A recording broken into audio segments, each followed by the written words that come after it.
Nigeria's economy, some will say, is at crossroads with monetary policies aiming to stabilize inflation.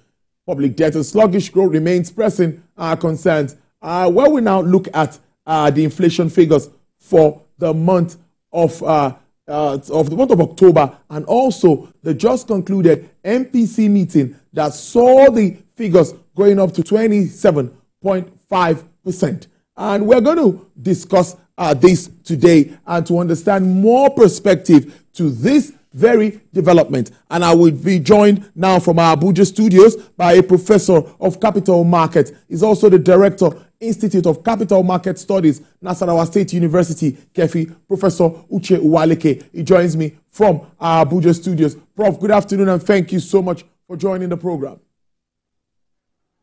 Thanks so much, Tolu. Always my pleasure.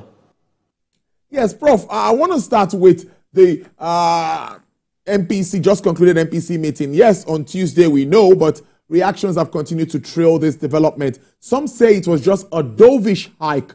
Some say it was a step that the CBN just had to take. But in your understanding, I like to always open it up that way. What were you expecting? What are the fundamentals surrounding this recent 0.25 basis points increase? Well, I agree with those who say, who describe it as a dovish hike. I also agree with the view by, expressed by some people that it was, a slap on the wrist. I think what the MPC tried to do at their last meeting was to send a signal, to demonstrate their commitment to, fighting inflation. If you look at, again, what has happened, particularly recently with the inflation numbers, the inflation figure for October, for example, you saw that all the measures of inflation, whether you're talking about headline inflation, you're talking about the core inflation, that's all the inflation now, minus the energy and agriculture, and then the food. So you now realize that all of them, for the first time in many months, inched upwards, whether on a year-on-year basis or also on a month-on-month basis. So against that backdrop, and also against the backdrop of the pressure we are having in the forex market, yes, you could say that for some time now, since June, you've seen some relative stability. But again, the worry is that the exchange rate is high. You find stability at a very high price. So when you take all that into cognizance, and the fact again that, of course, the MPC won't be meeting till January 27th, and then you have the festivity period approaching, often characterized by high demand and increase in prices, and then you also look at the fact that the increase in the inflation rate would tend to further widen the negative real interest rate. So all of that combines to influence the decision that we saw, and that's why you find that virtually all, I think not virtually now, all the members that were in attendance, the 12 members, voted for that increase. But as I said earlier on, as I noted earlier on, for me it was more like a signaling thing, because you notice the thing was marginal, 25 basis points. So for me, it was predicted. We saw it coming that the MPC was going to raise rates, on the back of all that I've just mentioned to you. Thank you so much, Prof, for that. Let me say it's good to start on that very nice note. Now, the CBN governor reiterated the importance of the handshake between the monetary and the fiscal side. We've been talking about this for a long time on this program, and of course, where we have opportunity to speak around Nigeria's economy. What's your assessment of that handshake at the moment? Because we see a lot of moves also coming from the fiscal side. One notable one is the new tax reforms, the bills that are before the National Assembly. I think it's scaled second reading now.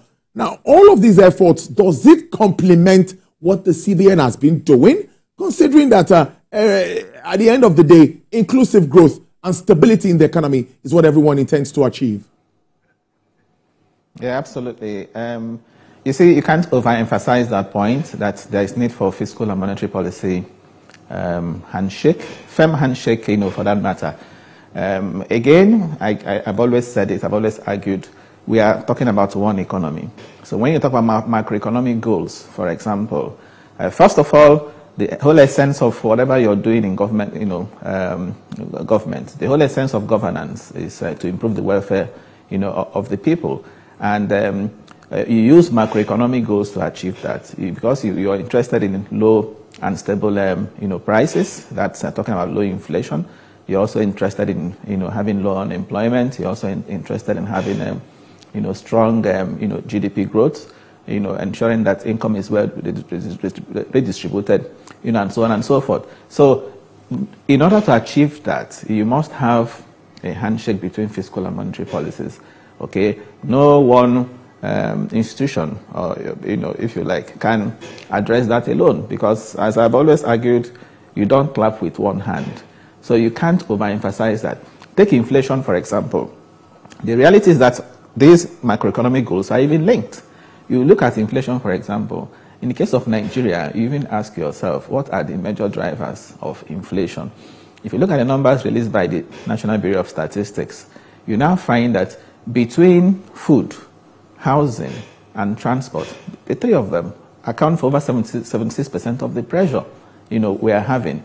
And when you disaggregate the factors even driving, those, you will now realize that many of them are actually outside the control of the central bank.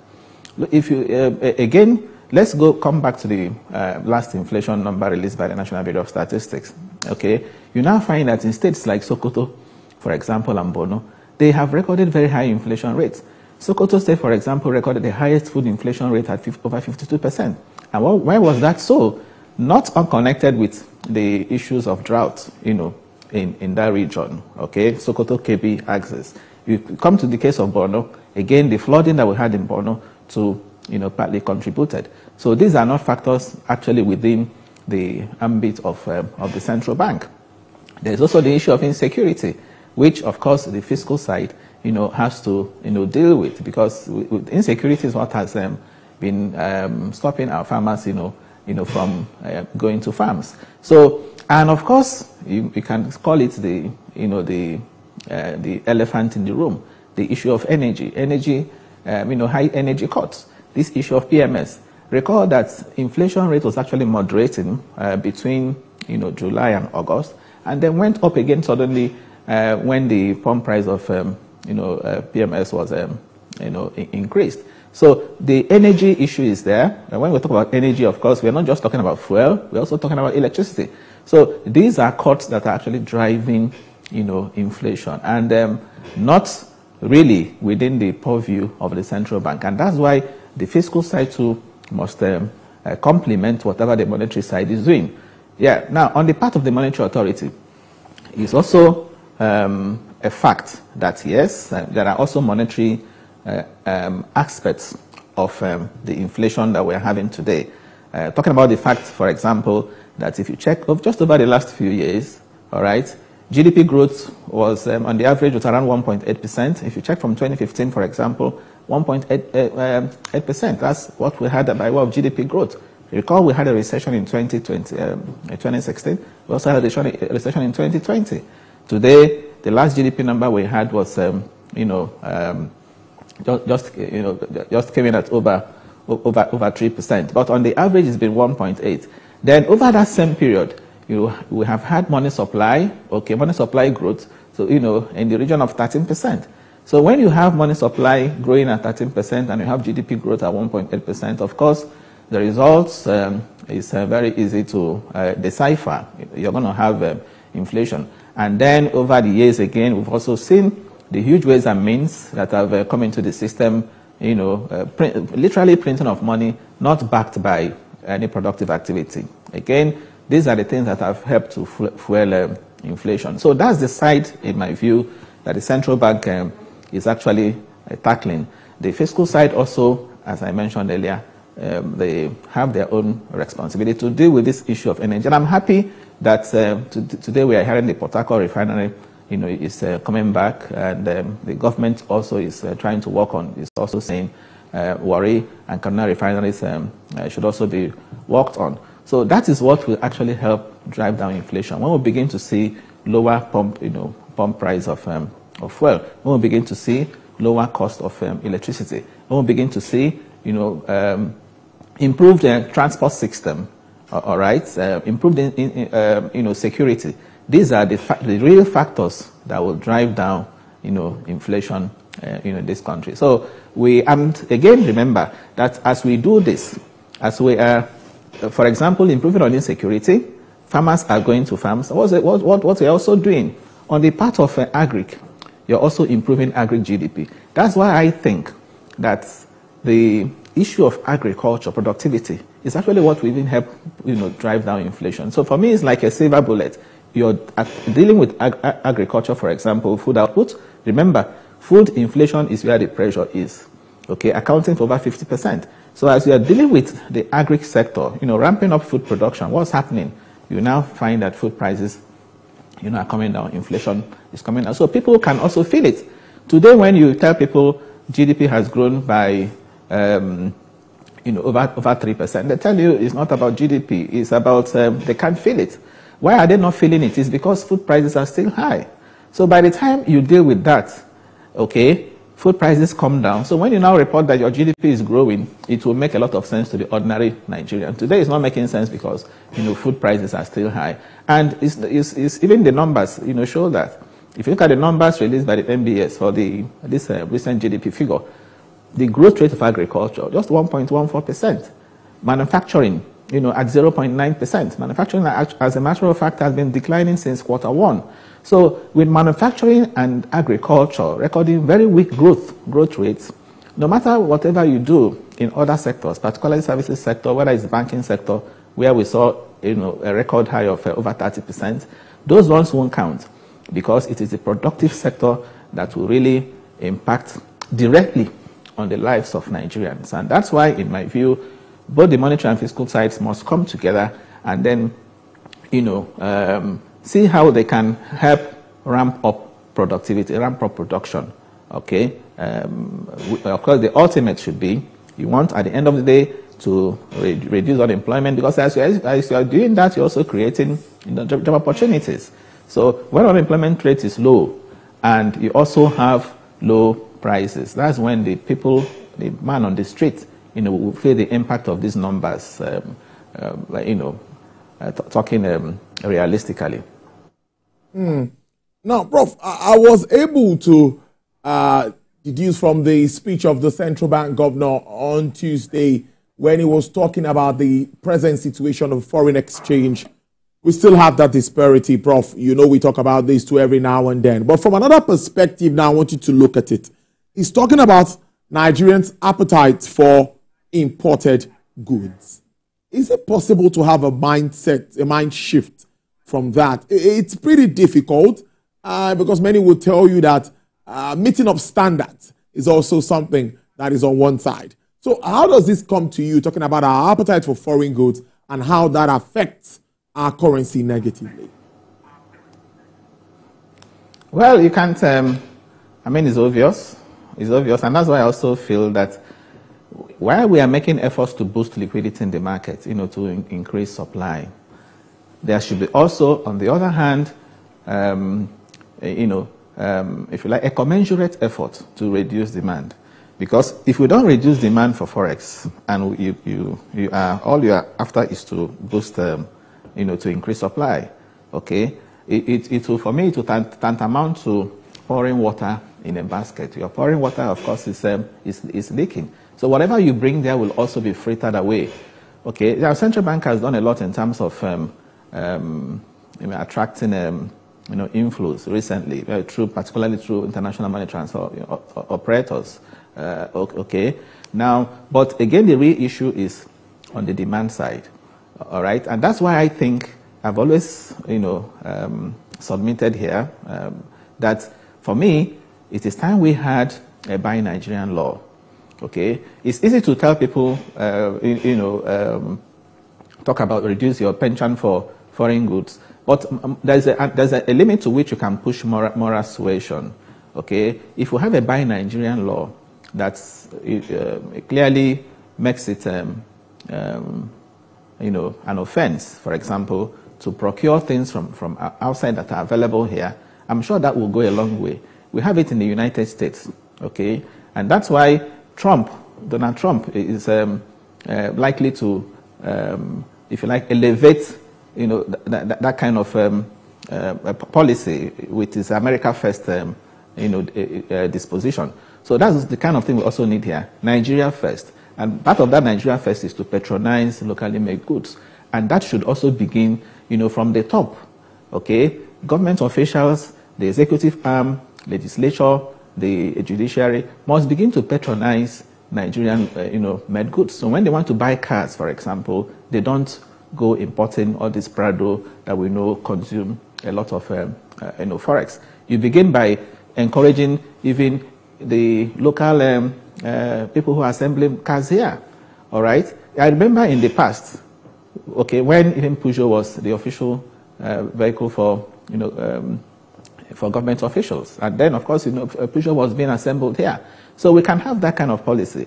By the time we begin to patronize locally made products, whether it is furniture, whether it is cars, whether it is, and you can also find the multiplier effect of that kind of policy. What you reduce the demand for forex, okay, reduce the pressure in the forex market. You also create jobs in the process. These things are very, they don't require any rocket science to do, okay, and they even make common sense. So we need to work on the demand side, as I said earlier on. Part of what we need to do, very urgently, is to have that by Nigerian law. I am not oblivious of the fact that we've had executive orders, in the past that have tried to address this issue. But of course, we know the limitations of executive orders. What we need actually is a law, and not just a law, but a law that, we also need a commitment on the part of the executive to also implement that law. So when we have it, it should be one that is also implementable. I'm aware some will argue it's not just about laws. We have laws here that have been, observed more in the breach. But as I said, if there is a will to implement such a law in Nigeria, and you set examples, I'm pretty sure that that will work. That will go a long way to reduce pressure in the forex market. So, in summary, we need to do something about the demand side, not only about the supply side. And that demand side is what I think the fiscal side, should try to also complement the current effort of the central bank to, increase supply in the forex market. Prof, it's the end of the year. I know we have another conversation. We are going to have that very, very, very, very soon. Important, because I am worried about those debts being owed AMCON. But we have that pending. We're going to talk about that, Prof. Before I let you go, it's close to the yield tide. Preparations are on. By this time next week, we'll be in December. What am I saying? In just few days, we're already in December. So, Prof, what's your outlook for the end of the year? Let's wrap up on that note for this discussion today. Well, outlook, I think is outlook will be positive in terms of if recent experience is anything to go by. If you check our GDP growth rate, last quarter GDP growth rate since 2019, apart from 2021, you can check that out. Apart from 2021, GDP growth rate, quarterly GDP growth rate has been higher in quarter 4 of each of those years than in the previous quarter. So if that is any guide, I want to believe that quarter 4 GDP growth rate, last quarter 3 we saw 3.8, quarter 4 over 3%.